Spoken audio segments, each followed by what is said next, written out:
Astrology simplified में आपका स्वागत है।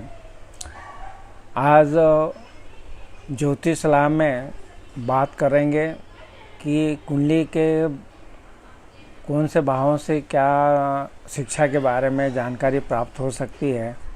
तो सर्वप्रथम शिक्षा संबंधित हमारे वीडियो हैं वो आप ज़रूर हमारे चैनल एस्ट्रोलॉजी सिंप्लीफाइड पे ज़रूर देखिए। आज उसी में एक संक्षिप्त जानकारी हम देने का प्रयत्न कर रहे हैं कि मान लो आपका कुंडली का प्रथम भाव है वो अच्छी स्थिति में है, तो इसमें जो जातक की सफलता और असफलता इस पे डिपेंड करती है कि प्रथम भाव कितना अच्छा स्थिति में है, तभी सफलता प्राप्त होती शिक्षा में। उसके बाद में जब द्वितीय भाव की बात करेंगे तो इस भाव के अच्छी स्थिति होने पर आप जो कंप्यूटर है इस लाइन में, गणित की लाइन में, विज्ञान तथा अर्थशास्त्र से संबंधित जो है शिक्षा को आप प्राप्त कर सकते हैं। इसी तरह मान लो आपकी कुंडली में तृतीय भाव जो है वो मजबूत है, तो इस भाव से संबंधित जो क्षेत्र होंगे वो कला है, चित्रकारी है, भौतिक शास्त्र है, इसमें आपको अच्छी सफलता प्राप्त होगी।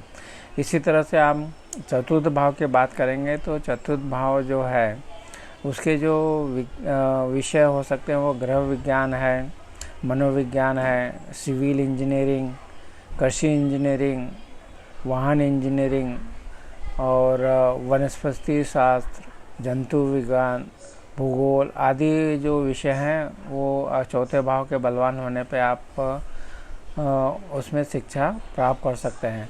इसके बाद में पंचम जो भाव है ये आप जो हॉस्पिटल में नर्सिंग होता है उसके लिए हो सकता है, उससे संबंधित पढ़ाई आप कर सकते हैं। ये आपका जो शिक्षा यहाँ से आपकी जो देखी जाती है ग्रेजुएशन यहाँ से देखा जा सकता है। तो आप महिला रोग विशेषज्ञ आदि बनना चाहते हैं तो उसके लिए यह पंचम भाव का बलवान होना बहुत ज़रूरी है। इसी तरह से छठा भाव भी आपको सलाह देता है कि आप कानून के जो सब्जेक्ट हैं उसमें जा सकते हैं, विज्ञान के सब्जेक्ट में जा सकते हैं, जीव विज्ञान में जा सकते हैं, रसायन शास्त्र में जा सकते हैं।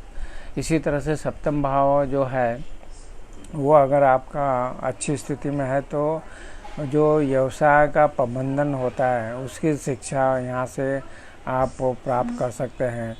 जो भी क्षेत्र में आप MBA आदि का जो क्षेत्र है उसको देखना है तो आपका सातवें भाव का बलवान होना बहुत ज़रूरी है।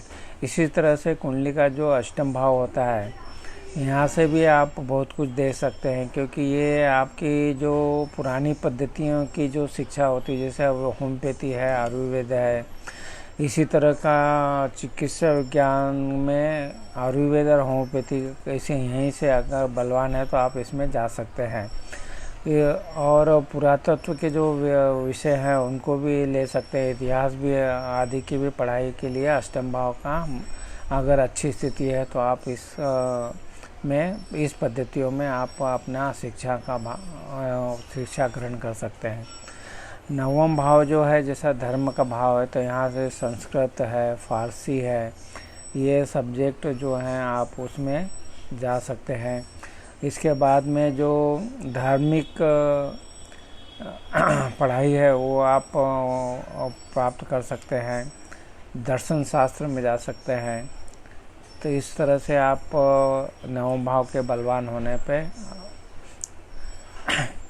इसी तरह से अगर दसम भाव आपका बलवान है तो दसम भाव की जो पढ़ाई मेनली है और राजनीति में जो लोग जाते हैं तो राजनीति शास्त्र में उनको अच्छी उपलब्धि प्राप्त होती है और इसी में आप पढ़ाई कर सकते हैं। जो 11वां भाव है वो लाभ का भाव जो होता है तो आपको वाणिज्य के जो विषय हैं उसको ले सकते हैं। इसके साथ साथ में आप 12वां भाव जो है कुंडली का वो अगर आपका अच्छी स्थिति में है तो ये विदेश से इसका संबंध है, तो विदेश संबंधित आयात निर्यात के क्षेत्र में आप शिक्षा प्राप्त कर सकते हैं और विदेश के जो सब्जेक्ट हैं वो ले सकते हैं। विदेशी भाषा का आप ज्ञान प्राप्त कर सकते हैं जो उसका उपयोग आप अपना कैरियर आदि में ले सकते हैं।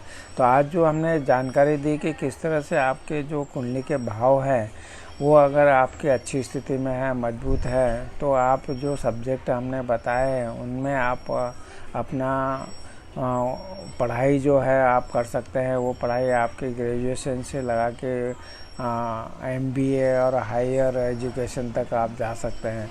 तो ये एक संक्षिप्त सी जानकारी हमने देने का प्रयत्न किया है। ये आपको और विस्तृत जानकारी चाहिए तो हमारी जो चैनल एस्ट्रोलॉजी सिंप्लीफाइड है वहाँ पे वीडियो उपलब्ध हैं, उनका भी आप लाभ उठा सकते हैं। आपने हमारे चैनल को सब्सक्राइब किया, वीडियो को लाइक किया, शेयर किया, इसके लिए आपका बहुत बहुत धन्यवाद।